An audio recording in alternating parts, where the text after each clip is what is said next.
Muito bom dia, estamos começando o Espaço Público de hoje. Mais uma vez agradecemos a sua participação. O Espaço Público de hoje vai falar a respeito de um assunto que é sempre muito interessante de a gente tocar, que é a questão do orçamento doméstico. Para falar sobre isso, nós temos aqui o economista, o professor, também pesquisador do NUPS, o Diego Anieri, que fala para a gente a respeito dessa questão do orçamento doméstico. Professor, mais uma vez, obrigado pela sua participação. Olha só, segundo o levantamento realizado recentemente nas 27 capitais pela Confederação Nacional de Dirigentes Lojistas e pelo Serviço de Proteção ao Crédito, SPC Brasil, 3 em cada 10 consumidores, ou seja, 30%, sentiram uma piora na situação financeira no primeiro semestre deste ano, em grande parte motivados pela falta, ou melhor, pela alta dos preços e pela diminuição da renda familiar. Nesse contexto de crise econômica, otimizar os ganhos e ter controle sobre os gastos é ainda mais importante. O que é esse orçamento familiar e quais as vantagens de se ter um orçamento em dia? Bom dia aos ouvintes da Rádio FM Unital. É um prazer estar aqui com vocês. O orçamento familiar, na verdade, é o que nós poderíamos chamar de planejamento financeiro das contas da sua casa ou da sua família. E o que consiste no planejamento financeiro? É você montar o que você tem de receita e despesas de forma tal que você tenha uma previsão ou uma previsibilidade de como esses itens irão se comportar ao longo do tempo em relação às despesas e receitas correntes da sua família ou da sua casa. Perfeito, professor. Controlar as receitas e as despesas fixas e variáveis é a regra número 1 para conseguir poupar nos dias de hoje. Esse é o caminho? Essa liçãozinha de casa que parece básica, mas é ela que faz a diferença? Na verdade, o que acontece, né? Primeiro, se você tiver uma noção de planejamento e tiver o vislumbre de quanto você gasta e o quanto você arrecada, já vai ficar evidente se você está numa situação de déficit ou superávit. Ou seja, se está sobrando dinheiro no final do mês ou se você está tendo que, de forma contínua, pegar dinheiro de algum outro lugar. Quando você entende isso, você começa a tomar medidas corretivas, no sentido se você estiver gastando mais do que arrecada, ou quando você vê que está sobrando um recurso, você começa a pensar em como melhor aplicar esse recurso. A grande sacada de que quando sobra recurso e você investe em algum outro veículo do mercado financeiro, é que ele passa a render alguma coisa para você. Então é uma renda que você acaba constituindo que trabalha a seu favor. Perfeito, professor. Como que a gente começa esse orçamento? Quais os primeiros passos? O primeiro passo é elencar as suas receitas. É você colocar numa planilha, bem básico mesmo, ou numa planilha de Excel, ou pegue aí uma folha de caderno e anote. Quais são as minhas receitas? E o que seria receita? É entrada de valor financeiro no seu caixa. Passo seguinte, elencar as despesas suas, né? As despesas podem ser divididas em fixas e variáveis. As fixas são aquelas que você não tem como escapar. Todo mês elas vão existir. E as variáveis é aquela que você opciona em fazer ou não. Por exemplo, uma despesa fixa, conta de água, conta de luz, aluguel, seguro do carro. Despesas de custo variável. Por exemplo, um cinema, um restaurante. Você não é obrigado a ir. Você vai se você tiver o recurso ou quiser ir. Então, se você fizer o quadro geral das receitas e o quadro geral das despesas e fizer ali a soma dos dois, você já chegar se você está numa situação equilibrada sob o ponto de vista financeiro ou não. Perfeito. Professor, essa questão do anotar, ela precisa virar uma prática. Mas nós somos brasileiros. E o brasileiro ele tem esse costume, né? Vou começar tudo na segunda-feira e, né, a coisa vai acontecer. Perfeito. E geralmente ela dura no máximo até metade de terça-feira, até terça-feira depois do almoço. Como que a gente faz para ficar fazendo essas anotações? E aí tem uma fala muito interessante que é assim, para você ter um quadro geral do que é realmente a sua vida, é interessante que você anote tudo, inclusive aquela bala, inclusive aquele cafezinho que às vezes você ignora, mas que ao final do mês fazem toda a diferença nesse processo de orçamento. Quais as dicas para que a gente mantenha essa rotina e qual a importância realmente desse anotar tudo para poder entender o contexto? O primeiro ponto é o seguinte, é você ir registrando os eventos que acontecem, ou seja, que caracterizam a entrada e a saída de recursos. Geralmente as entradas, como são em menor número, são mais fáceis de serem elencadas, são mais fáceis. As despesas é que acabam complicando a vida do cidadão. Então, o que eu aconselho até em consultorias que a gente dá e tal, é o seguinte, você não vai ficar anotando toda hora, todo dia, cada despesa. Abra uma pasta. Tudo que você gastou no dia e pegou o comprovantezinho do cartão de crédito, ou pegou um recibo, ou efetuou um determinado gasto, você vai jogando nessa pasta. E mantenha o hábito de guardar tudo na pasta. Programe-se para a cada semana fazer o lançamento. Porque a maior queixa das pessoas é que todo dia elas tinham que guardar e marcar, guardar e marcar. E hoje a vida é muito corrida, tá certo? Existem também aplicativos hoje no celular, em que você acabou de efetuar a despesa, você já marca ali e acabou. Depende da vida e da adaptação de cada um à tecnologia, mas eu estou usando o mais básico de tudo. Abriu uma pasta, jogou tudo lá, você estipula um dia da semana para você transcrever isso numa folha de papel. Bom, feito isso, são 4 dias somente do mês que você vai gastar 1 hora no máximo. E o interessante é que as pessoas, depois que adquirem o hábito, né? Nós vamos chamar isso de hábito, né? Porque, como você bem disse, começa na segunda, termina na terça, é porque não se tornou um hábito. É como uma dieta. Se você começou, procure ter paciência para os resultados aparecerem. É impressionante como as pessoas que conseguiram entrar nesse processo e após 3 meses desse processo já começam a observar resultados que antes pareciam, na cabeça de cada um, inalcançáveis. Elas não conseguiriam alcançar e, de repente, em 3 meses dessa prática diária de juntar os comprovantes de despesa, 2 horas por semana, elencar as despesas e fazer uma vez por mês o encontro da receita com a despesa, mudaram o pensamento da pessoa. Ela começa a ver aonde está tendo desperdício, ela começa a perceber aonde está tendo gastos em excesso, então ela maneja esse gasto. Eu estou indo muito ao cinema, mas eu sei que minha família também gosta de ir ao restaurante. Então vamos diminuir uma ida ao cinema e vamos equilibrar com o restaurante. Ou não, eles no momento não podem ser consumidos. Vamos ficar um pouco mais em casa. E nada disso é engessado. Você vai reprogramando o seu planejamento para meses à frente. Exatamente. Professor, as pesquisas mostram, inclusive a própria pesquisa do NUPS, que existe um comprometimento significativo da renda com a alimentação. É possível cortar gastos e economizar nesse item? Na verdade, o que nós aconselhamos? É cortar gastos e economizar em itens supérfluos. Os bens essenciais, como educação, saúde e alimentação, você tem que tratar como prioridade para sua família. Então, a economia pode até existir, só que ela não será tão significativa, porque você não tem como cortar a alimentação da sua família, você não tem como cortar a escola da sua família, ou seja, você vai priorizar esses gastos. O que você pode fazer é olhar aonde está o supérfluo e aí sim, na economia do supérfluo, você fazer uma economia geral do orçamento. Mas também existe o outro lado que pode ser aplicado também, que é olhar o lado da receita. Você pode aumentar suas receitas. Então, o que fazer para aumentar suas entradas? Né? Então, as pessoas também ficam muito focadas na redução da despesa, mas existe a outra variável, que é a receita. Se tiver um aumento de receita, você consegue também equilibrar o seu orçamento. Perfeito. Como avaliar o que é uma necessidade real, que a gente poderia chamar de despesa essencial, com um desejo, que é o supérfluo? Então, na verdade, é isso que nós citamos, né? O que é essencial para a pessoa, Tem sem o qual eu não posso ficar sem. Tem aquela questão que a gente sempre fala, né?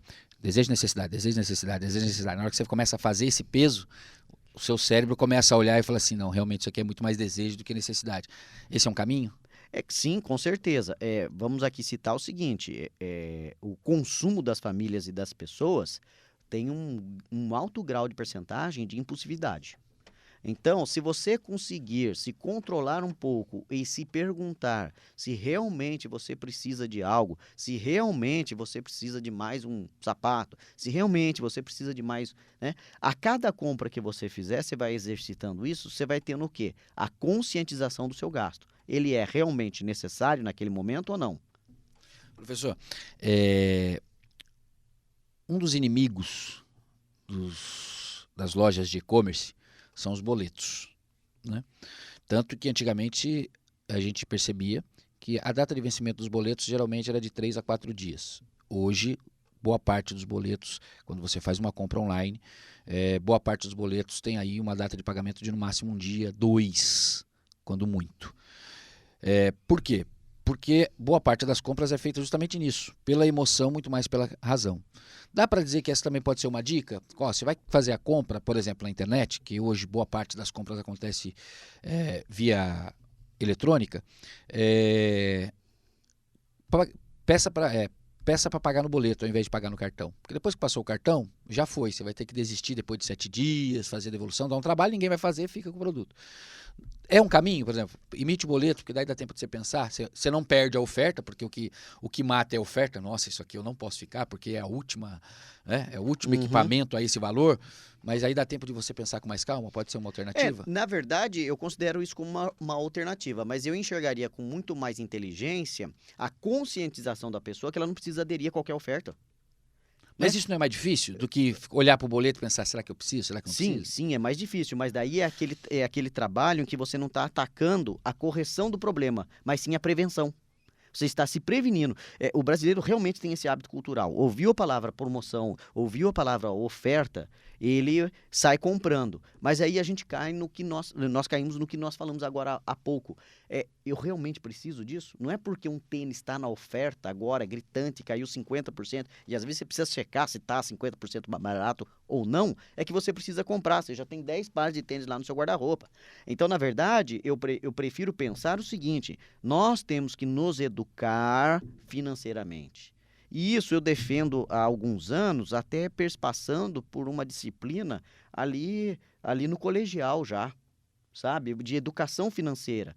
Porque, assim, você tem vários estímulos para o consumo e nenhum estímulo para você repensar ou organizar sua vida financeira. Precisa haver um equilíbrio entre isso. Sob pena até não de enriquecimento. Não quero que ninguém fique rico, não é isso não. Nós estamos falando aqui de qualidade de vida. Porque quem fica tranquilo se sua vida financeira está desorganizada? Poucas pessoas conseguem ficar tranquilas numa situação dessa. Certo. Professor, falando sobre isso, inclusive, quanto deve ser reservado para eventuais emergências? Na verdade, o que nós indicamos é poupar ou começar poupando pelo menos 10% da sua receita. E aí vai eu gostaria de falar uma dica, mas na verdade é um conceito. O brasileiro tem mania de fazer o seguinte: eu tenho X de receita, aí eu gastei isso, gastei mais isso, gastei isso. Se sobrou, eu vou poupar. Se não sobrou, eu não vou poupar. Na verdade, nós temos que inverter esse raciocínio. Primeiro se paga. Eu ganho 1.000, tiro 10% dele e vou viver com a diferença. Então, primeiro você se paga, ou seja, remunera ou faz o seu investimento. Claro que não numa proporção alta, mas você pode começar a testar isso aí. E depois você vai alocar as despesas. E aí, quando você já está no terceiro, quarto, quinto mês que isso está acontecendo, você passa a se acostumar com aquele valor já abatido do seu investimento. E aí, é vida que segue. É difícil virar a chave nesse momento, porque o brasileiro realmente tem esse hábito. Então, porque eu vejo, professor, posso estar enganado? Vou pegar sua caneta aqui. Eu vejo que é assim. O que acontece? O cara fica pensando assim, poxa, mas eu ganho 1.000, eu vou guardar só 100. Ou seja, para eu ter 1.000, vai demorar 10 meses. Para eu ter 10.000, vai demorar 10 anos. Então, ele fala assim, poxa, eu prefiro que quando eu tiver 5.000 para guardar, eu consigo guardar os 5.000, eu já vou pular todas essas etapas. Ele não consegue pensar a médio e longo prazo, né? O pensamento é muito imediatista nesse processo. Isso não atrapalha um pouco? Não é isso que atrapalha um pouco? Sim, com certeza. Por isso que eu falo, educação financeira e conscientização. Porque esse problema, essa problemática apontada aqui, vamos dizer assim, ou essa situação, é a mesma para quem ganha 1.000, para quem ganha 500, para quem ganha 10.000. Claro que poupar em cima de 10.000, ou poupar em cima de 5.000, ou poupar em cima de 3.000, resultam em valores diferentes. Mas é aquilo que nós falamos e aprendemos no mundo de hoje. E hoje isso está muito difícil de se ter, que é paciência e perseverança. Você tem que começar. Para você fazer a sua jornada, você tem que dar o primeiro passo. Não existe atalho. Existe conscientização e planejamento. E hoje as coisas, a tecnologia nos impõe um raciocínio muito imediatista. E nem sempre esse raciocínio imediatista é a solução do problema. Né? Então nós temos que olhar a médio prazo e olhar a longo prazo aonde as coisas nos levam. Né? Eu gosto de citar uma pesquisa de alguns alunos de Harvard que fizeram com o professor de administração. Tá? No final do curso, o professor perguntou aos alunos: onde vocês querem estar daqui 5, 10, 15, 20 anos? E depois disso, de formados, esse professor voltou a fazer a pergunta depois de 5 anos, depois de 10 anos, depois de 15 anos e depois de 20 anos aos alunos da turma. O que foi identificado nessa pesquisa? Que aqueles que tinham já premeditado ou planejado onde eles queriam estar em cada etapa da sua vida, eram que estavam com mais sucesso na sua vida. Veja que eu falei de sucesso na sua vida, não sucesso financeiro. Estavam mais realizados, ou seja, estavam mais em paz consigo. Conseguiu o trabalho que queria, conseguiu a renda que queria, constituiu a sua família. Enfim, aqueles que planejaram de uma forma mais organizada, mais clara e transparente, conseguiram atingir os seus objetivos. Perfeito. Professor, depois de feito o orçamento, a conta não fechar no final do mês, como que a gente faz? Na verdade, o que acontece? Nessa situação, você precisa identificar onde é o problema ou o que é que está causando essa situação. Uma vez identificado isso, você vai partir para a busca de fonte de recursos. Mas não adianta só emprestar o dinheiro para cobrir isso aí. Primeira coisa que você tem que fazer é saber aonde está sendo o gasto em excesso para atacar esse gasto em excesso para que isso não se repita. Né? Ou seja, não adianta eu saber que está vazando água e pegar um balde e colocar mais água na caixa d'água. Eu tenho que saber aonde está o furo. Então eu vou tomar duas ações: tampar o furo da caixa d'água e agir na reposição da água. Depois de um tempo, você vai até colocar como despesa o pagamento de um provável empréstimo, né? Mas se você não tiver a disciplina de achar esse gasto, combater esse gasto, daqui a um ano talvez você esteja passando por uma situação até pior se você não tiver essa disciplina. Por quê? Você vai ter emprestado dinheiro de alguém para resolver esse problema, não vai ter tido o controle das finanças e vai estar devendo o empréstimo mais o déficit. Então, o que nós aconselhamos? Mais uma vez, é até mais indicado para quem tem esse problema fazer o planejamento. Achou o problema, você vai atrás de uma fonte de recurso, zera essa situação, e replaneja o seu orçamento de forma que você não gere o déficit pagando o empréstimo, para que esse empréstimo não vire uma bola de neve. E mais uma coisa, recorra a empréstimos com menor taxa de juros possíveis. Não caia naquele empréstimo do consignado, do cartão de crédito ou do cheque especial. Vá para uma linha de crédito com juros baixos. Certo. Como se manter fiel aos objetivos e metas traçados? Na verdade, é o hábito. Né? Você vai traçar objetivos, vai traçar metas que não são puramente financeiras, mas são sonhos e que, quer queira, quer não, ela se materializa via o recurso financeiro. E você, na verdade, na medida em que você vai cumprindo essas metas e objetivos, você vai se motivando. Então, isso que eu acho que é importante. Quando você começa a adquirir o hábito e começa a ver que esse hábito está dando resultado, você se motiva. O difícil é adquirir a consciência de que esse hábito é salutar, é bom. Professor, uma família composta, né, de pelo menos 2 pessoas, possivelmente 1 ou 2 filhos, e aí como a gente fazer com que todo mundo caminhe junto, porque, vamos lá, se um tiver essa consciência, fizer todo esse trabalho, mas os outros não colaborarem, a tarefa desse um fica muito complicada. Como trabalhar isso no todo? Não, muito boa essa colocação. Na verdade, é um trabalho em conjunto. Né? Nós vamos entender que sempre vai ter uma pessoa que é a mais responsável direta com isso, ou seja, o pai, o chefe de família ou a esposa. Isso aí hoje é decidido em conjunto, mas se a família como um todo não aderir a essa prática ou a esses esforços ou a essa nova postura, realmente a ideia do planejamento ou da economia acaba não dando certo. Então, por isso que eu volto a falar e rebater nesse termo, ou nesse conceito, a conscientização. Então, se você está propenso a fazer o planejamento, se você está entendendo que isso é importante, nós temos que partir para um processo de conscientização e educação de todos que estão envolvidos, né?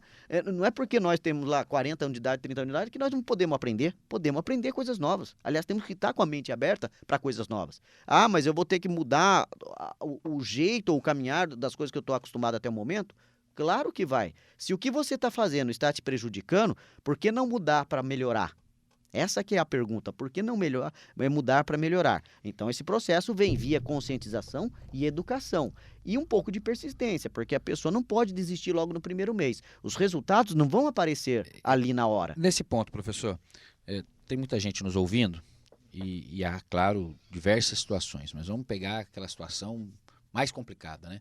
Que é o cara que tem uma renda mais básica ou às vezes nem renda fixa, né? Uma renda muito variada e sempre muito baixa, e numa situação financeira catastrófica, já atolado em dívidas, com uma série de problemas, que ele olha a grosso modo, ele fala assim, eu não vou conseguir nunca sair disso aqui, eu estou atolado numa situação que eu não vou ter condições de resolver.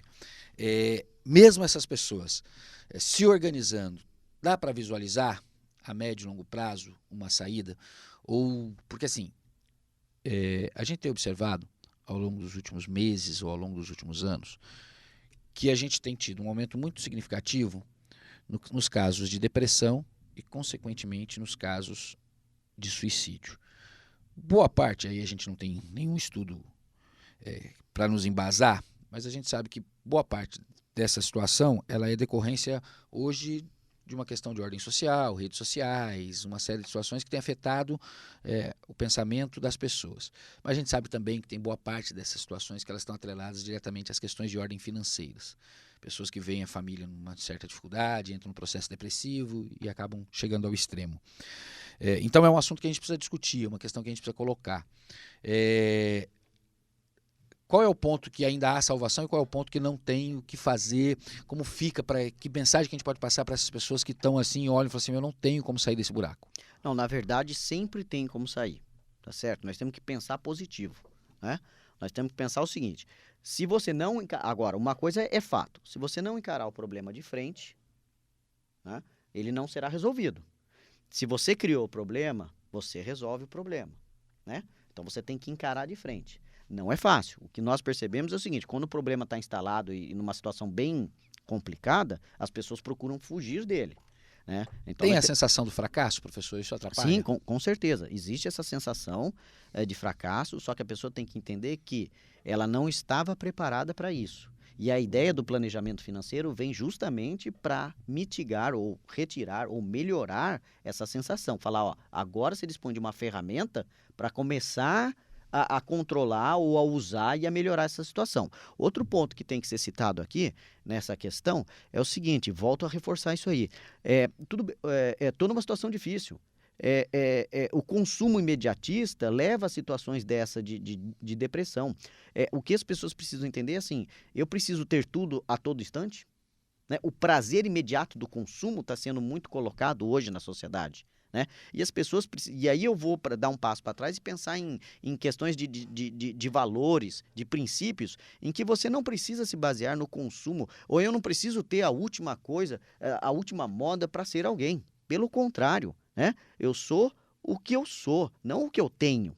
Então, se você partir, isso indo já lá para trás, para um raciocínio meio que de princípios e valores, e por isso eu insisto na palavra educação e conscientização financeira. Porque o que você observa? Geralmente, não a maioria dos casos, você tem muitos casos de pessoas que estão nessa situação complicada financeiramente por gastos absolutamente supérfluos. Por gastos assim, eu sei que eu não deveria ter feito, eu sei que eu não podia, mas fez. Né? E talvez a planilha, o planejamento comece a mostrar, ficar evidente, ou seja, começa a doer na pele a percepção de que, olha, foi aqui que eu errei, eu posso melhorar isso. E outro detalhe, eu percebo muito que quando as pessoas trazem um orçamento desse complicado, sempre dá para fazer uma economia de 10% a 15% nas despesas, porque elas estão descontroladas, e isso realmente acaba afetando o psicológico. Então, na medida em que você vai enfrentando o problema e vai domando o problema da questão financeira, você também vai se reanimando e remotivando, sob o ponto de vista psicológico. Agora, o apoio de todos nessa situação, ou da família, o contexto, realmente é importante. Situações em que a pessoa não cometi nenhum gasto desnecessário, não cometi, acabei ficando desempregado e tal. É o que a gente fala. Mais uma ideia de que quando ela for para o mercado ou voltar para o mercado, saber que precisa fazer o planejamento financeiro para ter uma reserva de contingência. E aí essas situações acabam sendo o quê? Elas amenizadas. Então, se você tem uma reserva de contingência e aí você perdeu o emprego, e a gente aconselha ter uma reserva de contingência de mais ou menos 6 meses o volume das suas despesas, para que em 6 meses você consiga vislumbrar e não ficar, vamos pensar, desesperado e tomar atitudes inconsequentes. Então, veja que a ferramenta do planejamento financeiro, ela traz muito mais benefícios do que custos. Se você pensar que o custo dela é organizar, ficar uma vez por semana juntando tudo, uma vez por mês anotando, e você tendo a consciência de quanto está a sua base financeira. Perfeito. Professor, eu gostaria de agradecer a sua participação. O assunto é bastante interessante, mas o nosso tempo é curto. Então, gostaria de agradecer. Parabenizar mais uma vez pelo trabalho. A gente sabe que trabalhar com essas questões de ordem financeira num mundo como hoje não é uma tarefa fácil, mas a gente gostaria de agradecer e espero que a gente esteja junto em outras oportunidades. Eu que agradeço e é sempre um prazer estar aqui contigo aqui usando o microfone da Rádio FM Unital. Perfeito. Obrigado. Conversamos com o professor Odiego Aniede. Chegamos ao final do Espaço Público. Agradecemos mais uma vez a sua audiência e desejamos a todos um ótimo dia.